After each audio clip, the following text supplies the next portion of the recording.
This is Yao Raushan and this is the Can is Can podcast, a series dedicated to celebrating the spirit of Singapore. Now, not every story starts with a plan. Some starts with a diagnosis. For Hariss Harun and Syahirah Mohamad, becoming parents to Naufal, beautifully bright and proudly autistic, rewrote everything they thought they knew about love, patience and parenting. And on this episode, we're about to explore what it means to raise a child who teaches them more than they will ever teach him, how a family finds light in uncertainty, and why inclusion begins at home. Syahirah, Hariss, welcome to the show. How are you? Good. Good. Thank Happy you. to Thanks be for here. having us. Thank you so much for being so brave to come on to talk about something that's so important. Syahirah, I'll start with you. Hariss, it's only right I start with the missus, right? Can you introduce Naufal and tell us what makes him so special? Naufal, he's the oldest of three. What makes him so special is that he's our first, so he has taught us a lot, and he's a very loving and thoughtful person, and he shows it more through actions than words. No, I love to hear that, and I can't wait to find out about how special Naufal is. Hariss, coming to you, Naufal was officially diagnosed autistic when he was 7. Yeah. If I can rewind the clock slightly, what was your first thought when the diagnosis came through? We weren't too surprised, to be honest. At 7, we needed to do the diagnosis officially because we decided to enroll him in a special school. So prior to that, he was in a mainstream school in P1, but of course he was struggling. The teachers called us within 2 months of being in P1, and we had a conversation at home, and it's like, okay, maybe it's time to explore other avenues. So we decided to get the diagnosis done officially, and we started the process of enrolling him in a pet school. Yeah, I can imagine how difficult that was to sort of mentally overcome. Syahirah, coming to you, what were your biggest fears when your worst fears were confirmed by the diagnosis? Of course, the first thing that came to mind is how is his future. How will it be like? It was bleak at that point of time. I have no idea how he's going to, firstly, fare in school. Secondly, whether he can even hold a job and even take care of himself. And of course, when we are not around, how it will be like for him. That was definitely my first ever fear that I felt when I know that he has special needs. Yeah, I understand that, and I think our listeners, especially those who may have special children, may feel the same. Syahirah, can I ask you this? Hariss mentioned it was no surprise when the diagnosis came through almost because you sort of saw signs. If you can rewind the clocks, right, would you have wanted to get Naufal diagnosed slightly earlier? Of course, I did wonder if it would make a difference. But then again, we sort of knew that he needed support, he needed help. So we did send him for early intervention. But that also gave us the chance to get to know him beyond the label. Know him as a person and learn about him. The label came later. That only helped us assist him to learn to study in school. So I felt that if there's any regrets, I don't think so. Hariss, similar sort of question to you. All things considered, do you agree with Syahirah in a sense where you got to know him a bit better? Yeah, for sure. I think for us, when we saw the actual signs when he was much younger, maybe he was 2 or 3, where his preschool teachers pointed out that, he was slightly different in his milestones, in his development path. That's where we started to take note. But, we were young parents. We had endless conversations about our son, right? We wanted the best for him. But at the same time, like Syahirah mentioned, we didn't want to put a label on him that young, that early. We wanted him to enjoy his childhood. Obviously, the way he enjoyed or played was different from other kids for sure. But we wanted him to just be a child. Just enjoy playing, running around, whatever he loves doing. So if you ask me if we would have done the diagnosis earlier, probably if you ask me now, there's no regrets, but probably if I can turn the clock back, maybe a year earlier so that we would have put him in P1 from the get-go in a SPED school. Yeah, but then again, at this current point of time, there's no regrets. I guess the most important thing was us as parents, we overcame the denial phase. Because once we overcame that, we was like, okay, let's just do what is most important for our son. That is for him to be comfortable in a setting, in an environment where he can actually flourish and develop. So at that point of time, we made a decision. We said, okay, look, SPED school is probably the way to go for him because that's where he can get the tailored support that he needs to be himself again. Hariss, you talk about overcoming that denial phase, right? Did a part of that denial phase, was it caused by what the society may think? What will they respond if this was confirmed? Was that going through your head as well, Syahirah? Of course, to be honest, yes. But that wasn't like the main concern I had. It's more of how am I going to raise this child? You know, it's more of I didn't know if I have what it takes to raise him, and he was my first child, so I didn't know what to expect. I was thinking about when he turned into a teenager, how is he going to be like an adult? So it's more of how parenting wise, how am I going to manage? I hear that, and you talk about I don't know if I had the strength. As a new father, I can tell you, women are the most powerful beings I've seen in my life. Yes. So you have all the strength you need, and I'm sure we'll talk about that in a short while. Hariss, let's come to you. Let's talk football slightly. We all know you as the national team captain, the captain of the Lion City Sailors. You also had this storied career while playing at JDT, right? So in research for this interview, I went to see when you left them, and that was in 2021. And then it clicked. It was sort of the same year that Naufal was officially diagnosed. Did the need to be together as a family, as a husband and a father, drive your decision to come back home? Yeah, 100%. For me, like you said, it was COVID. You know, it was the whole world was in uncertain times then, and I was no different. I was living alone, albeit across the border, but it felt like a world away. You know, and then at the same time, like I mentioned earlier, Naufal was in P1 in a mainstream school, and my wife Syahirah had to handle the burden solely at that point of time. You know, she was going back and forth to the school to meet the teachers and all this, and you know, I could only be on the phone call or on the video call, you know, with them. And I was also at an age, I was in my 30s already, so of course football means a lot to me, but family is everything, right? So I thought to myself, you know, maybe it's the right time to go back, because with COVID, this whole thing it's uncertain. When it will end, we'll never know. At that point of time, we never knew. We thought it would be a couple of years down the road. So I made the decision, and look, maybe it's best I go back. And of course, I was lucky that Lion City Sailors as a football project was in its infancy and coming up, and it appealed to me. It was very much like how the JDT project was when I joined them. You know, obviously I was a bit much older, and I could lend my experience to a club in my home country, and it made more sense for me to come back. So yeah, I decided to make the move more based on my family trajectory, like, you know, how it was heading and how it was for Naufal. And I'm happy I made the decision. Yeah, sometimes when life deals you a difficult card, somehow the rest of the stars align. And here we are, right, in terms of the Sailors project and you getting to be closer to home. Syahirah, coming to you, Hariss touched on it there. You were rushing to the school, speaking to the teachers. He was here virtually, right? How difficult was that for you? I mean, I wouldn't say it wasn't difficult, but I have to point out that I was never left alone. So when he was away, Hariss made sure that I have everything that I need. I don't have to worry about anything else other than making sure everything is okay for the kids. So I'm always grateful for that. At the same time, I have parents and in-laws who are very involved and very supportive. So, for instance, my father-in-law, he will be there every step of the way, making sure that I get the kids to school on time, and if I need to be somewhere with the other kids, he will make sure that he's with Naufal. Even my mother-in-law, she makes sure that Naufal has a good diet, and my parents, of course, with their prayers and all, I feel supported. I don't feel like I was being left alone. So mental health-wise, I feel that there's no toll there. I was okay. It's more of, it'll be lovely to have Hariss around to help me along, especially through the first year of, you know, the schooling journey is very daunting, and it'll be good to have him around. So we had this conversation, like maybe it's time for Hariss to come back. I'm always grateful that he took this step to come back, because I know being in JDT, playing for JDT is really something that he loves to do and he wants to do. So for him to even consider coming back and making it happen is something that I will always be grateful for.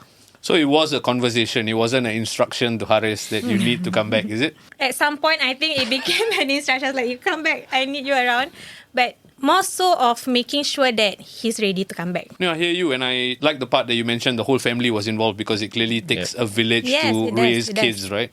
In terms of coming back together as a family, was there a moment where you felt that ultimate sense of relief that, yes, we are a complete family now?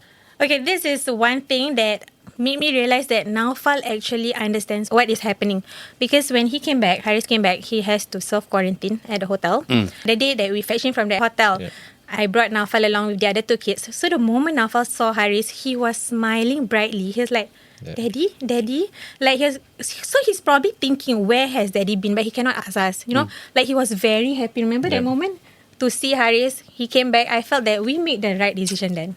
What did that moment mean to you, Hariss, walking out of the hotel after 2 weeks in isolation? 3 weeks. 3 I got weeks in I isolation. got stuck in the 21-day cycle. So Was it a nice hotel at least? Yeah, it was good. But I'm sure it didn't compare to coming down to the hotel, Yeah, for seeing sure. Naufal there, so excited to see his Yeah, father. I mean, getting stuck during quarantine was a nightmare, as I think a lot of us can, settle to. So when I was down to the lobby and walking out and seeing my family there, my wife and my kids out, I think it really made my day and convinced me that the decision I made was the right one. Yeah, and as she mentioned, especially Naufal. I mean, of course, my 2 other kids were so happy to see me. They hugged me and all, but especially Naufal, just his actions, the way he portrays his feelings, his needs and wants is different.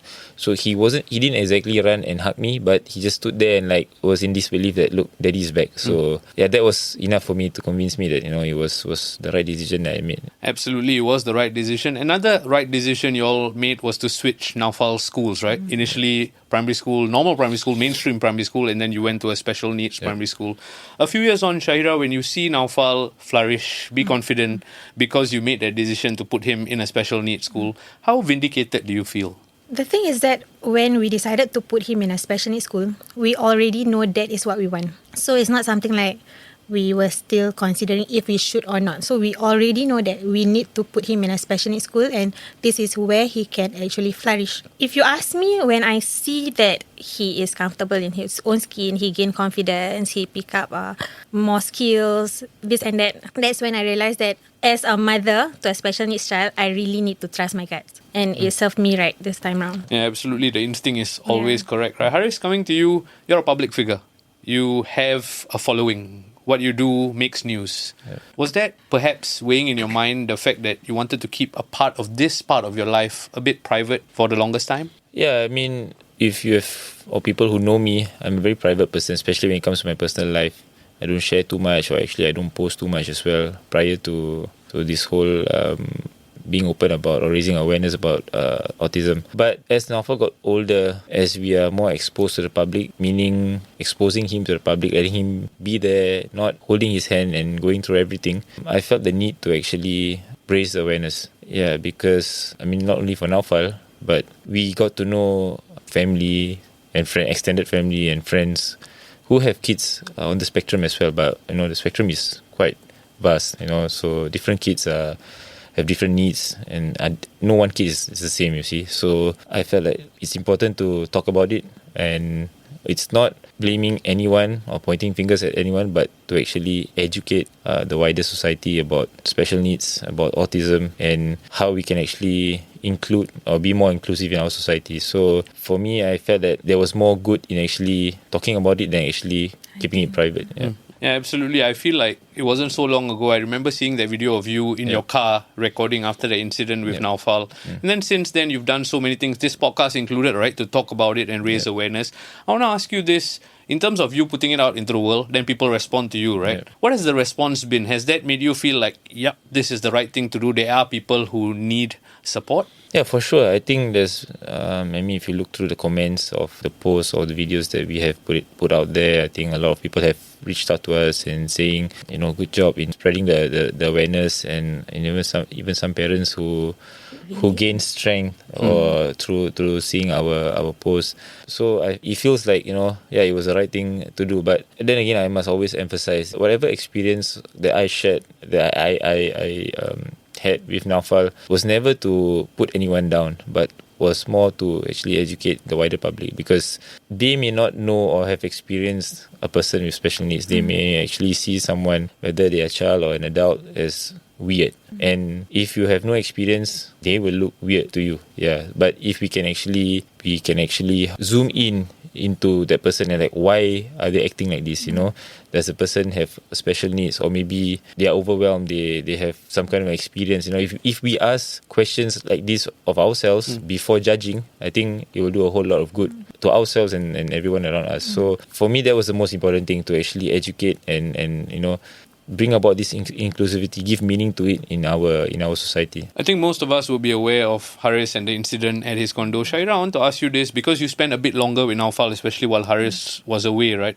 Was there any incident that made you feel that you need to do something to protect your son a bit more? Of course. I mean, I came across quite a few incidents. Started off with me just getting emotional, going home, feeling insecure, and just thinking about why am I not, I would say, not a good mom. Like, why is this happening to my family in public? But over time, I gained that courage. And then I realized that, okay, if Naufal is special needs and he's my child, he's at a point of time non-verbal, it also means that I'm his voice. Yeah, so I start to stand up for him, but of course not in a very defensive way. I try to, like Hariss say, educate the public and tell them, okay, my child is different. And most of the time when I do that, we do get empathy from the person. It's like they will be more empathy, and sometimes they will even ask, oh, this and that. So with that, I feel more included in the society. No, I hear you, and I absolutely like the point you're making about inclusivity, and you guys need to champion it. For Naufal, but for the wider public as well. I'm of the opinion that Singapore has a staring problem. Right. Anything can happen, like, it doesn't have to be Naufal, right? Can be, I can trip or I can drop something. Rather than help, people tend to stare. How do you think we can overcome that rather than staring for, like Hariss said, stop judging? Think about helping first. How can we overcome that as a society? I think sometimes if I put myself in the other person's shoes, I feel that they might feel that I'm not comfortable with them asking. It could be offensive, and we live in a society where we are not open to speak and to share. That's why I take that step to share instead of waiting for them to ask. You see, so staring happens. Sometimes I will just smile back. I'll be like, oh, bad day for our family. And then they'll be like, haha, then we'll start talking. Sometimes I just ignore it completely. I stop taking it personally. I feel that is important for a lot of us as parents to stop taking things personally, because how people react towards you has barely got anything to do with yourself. So just stop taking things personally. For myself, I mean, everybody reacts differently. So I think just generally not judging will go a long way. Like you said, it's a staring problem, right? But if you put your hand out and look, can I help you, or do you need help? It goes a long way. Of course, the person might say, oh no, I don't need help, or may take it the wrong way, just to turn the tables around. But then again, I think the intention is the most important thing. Yeah, so I think if we as a society can work on that, we will go a long, long way. Yeah, baby steps and conversations like this push us in that direction. Syahirah, I want to ask you this. You mentioned having some difficult and dark days, which is understandable, but you have two other kids, right? Nadine and Nabil as well, right? Do you parent Nadine and Nabil a bit differently because of your experiences with Naufal? Do I parent them differently? I do not think so. Actually, when you have more than one kid, you have 3 kids, parenting becomes rojak. Like, you don't have a certain way to parent each child. Of course, their personality matters. You have to approach different child differently. But I feel that for my 3 kids, I treat them the same way. Even with Naufal, how I discipline my other kids, I discipline him the same way. And at the same time, I use the opportunity to parent my other 2 kids, especially when they are going through phases, using what I've learned from therapies and on how to manage Naufal. And it sort of worked. So if you ask me if I parent them differently, no. We still live like a normal family. And also, in doing so, I feel that my kids somehow, they feel like they are not different, They feel like even Naufal has autism, they are still like normal siblings. That's so good to hear. I want to ask you a follow-up.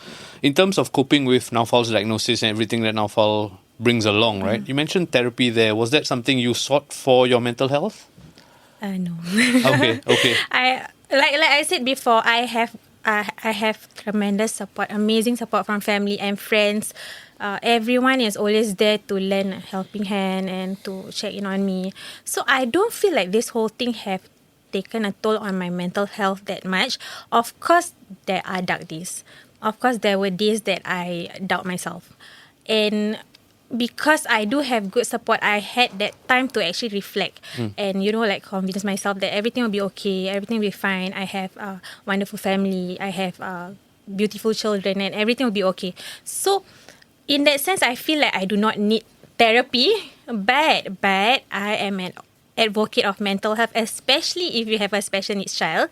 So, if a person feels like they need to seek help, please do by all means. No, I take your point. Not everybody is blessed with such a Right, good family yeah. unit. And some people think family unit means help with the pampers, help with the makan or whatever. But it's actually more giving the mom a break, giving the dad a Yeah, break. for sure. Hariss, I want to ask you this. You have 2 other kids, right? Have they ever asked you, Dad, why is Naufal a bit different? Why is Abang a bit different? For sure, we have that conversation all the time, especially from our second one, Nadine. She and Naufal, they're about 2 years apart in terms of age. So when she was younger, she has always been a curious child, and she does take note or observe the ways that we are with Naufal. Syahirah mentioned about we discipline them 3 no differently. However, with Naufal, there's a little bit more emphasis, a little bit more repetition. Because obviously he Okay, understands yeah. differently. Yeah, so she does ask us questions from time to time, and we're lucky in that sense that our daughter takes to it like fish in water, you know, like she's just naturally steps up, and even in the video that I posted, the experience that we had, she was standing up for her brother. So Yes. for that itself, I'm so proud of her, you know, and seeing the girl that she is becoming, I think speaks volume of her character as well. Yeah, and we're very lucky that she's very hands-on with both her brothers. You mentioned earlier in terms of the long-term fears, right? We're going to talk about it later, but I just have to say I feel like Nadine is a godsend in that sense where it might allay your fears slightly. I want to ask you this because you mentioned Naufal's smile when he saw Dad outside the hotel, right? What brings the biggest smile on Naufal's face now as a family activity, and what is it that you do together all the time to make him happy? Every time we eat together, he loves food. He loves food. He's a foodie, Yeah, he's a foodie. Now Is that home-cooked food or is that particular food? doesn't matter. just Anything he food, loves yeah. Okay. is his favourite. Yeah. Lah. He's a loving child. He loves family hugs. He likes deep pressure. So each time we see him, we'll call in for a family hug. He's very happy to do that. Very simple things. Very, very pure and simple activities that he enjoys and really appreciates. Yeah. So is he like mommy's boy or daddy's boy? Does he have a favourite? I mean, I don't mean... I can play referee if you want, but I would like to know. Nah, he's for sure mommy's boy. Yeah, I mean, with especially with firstborn, with boys, Yeah, right? yeah. And we had this conversation earlier. Girls are more of daddy's girls, and you know, boys are mommy's boys. And for Naufal, yeah, for sure. I mean, we have a younger son as well. I mean, he is daddy's and mommy's boy equally. But for Naufal, I think for what we've gone through, and of course with Syahirah, especially in the early years where she was a lot with him, definitely he's more closer to mommy, and we realize that now that he's older, because if I were to discipline him or be a bit strict on him, he's quite alright, like he can take it. But if mommy were to raise her voice just a tiny bit, he'll get so emotional and tears will flow. So yeah, he expects mommy to be that loving figure, and you know, I mean, as parents, there are instances where we go above the limit sometimes, you know, because of probably overwhelming day, long day, tired, whatever the reason may be, right? But for him, mommy cannot be harsh. Yeah, daddy can, you know. So yeah, for that reason alone, I feel like he's a lot more closer to mommy than daddy. Yeah. And maybe Naufal thinks, I cannot get away with it with dad. But Yeah, with mom, for sure. if I nangis a bit, you know, maybe she will soften up a bit, Yeah. right? Syahirah, I want to ask you this. You mentioned earlier being in a good place, and I think you are so lucky because of the network you have, because of Hariss, because of the family. But listeners who are going through something similar may not have that network. They may be in a darker place. Would you be okay to share a moment when you were really most vulnerable, and not because of not having a network, but because internally you were just dealing with all that was happening? I can't pinpoint a moment, but I do remember when Naufal was really young, when he was probably a toddler. He was already not easy to handle. I couldn't connect with my child, and he was just different, and I couldn't pinpoint what was wrong. So when I met kids at the playground of his age, I do realize that at this age, kids can actually say mommy, daddy. They can ask for what they want. And at the point of time, Naufal was just like an Energizer bunny. He was running around, and when he's thirsty, he would just take a random water bottle. And I feel like I've told this kid so many times, this is not your water bottle. Why is it not registering in his head? So I was thinking, is there something wrong with me as a mom? Is there something wrong with me? It's mostly about me blaming myself. I was going through my pregnancy. Where did I go wrong pre-pregnancy? When I just gave birth to him, I even like doubt my C-section. I was like, is it because of the C-section? You know, it was a lot of self-blame. And I felt that was me at my lowest. And it's not because of exhaustion. It's more of me craving for perfection, because I had expectations. You know, I wanted to have a beautiful family, perfect family. So I thought, okay, when I have a son, he's going to be a bright child. He's going to be bubbly and cheeky. And I was only 24, 23. Life was like a fairy tale, you know, when you were younger. You're like, okay, once I become a mom, it's going to be easy, and then we're going to have play dates. But nothing was like that. So it was that loss of confidence, and then my dreams were crushed, and so many emotions were involved. And then Nadine came along. Ironically, she was an easy baby to care for, and like you said, she's godsend, because I felt that she came at the right time. She sort of bring balance to our lives, because she came and she was so easy. She slept through the night. We're like, is this for real? Like, this child? We're like, she slept. What's through your the night. secret? Can I know? I'm struggling at home. It's just her. We were like, is she okay? I had to wake her up at night because she was just sleeping through the night. She was easy, so it made me realize actually it's not me.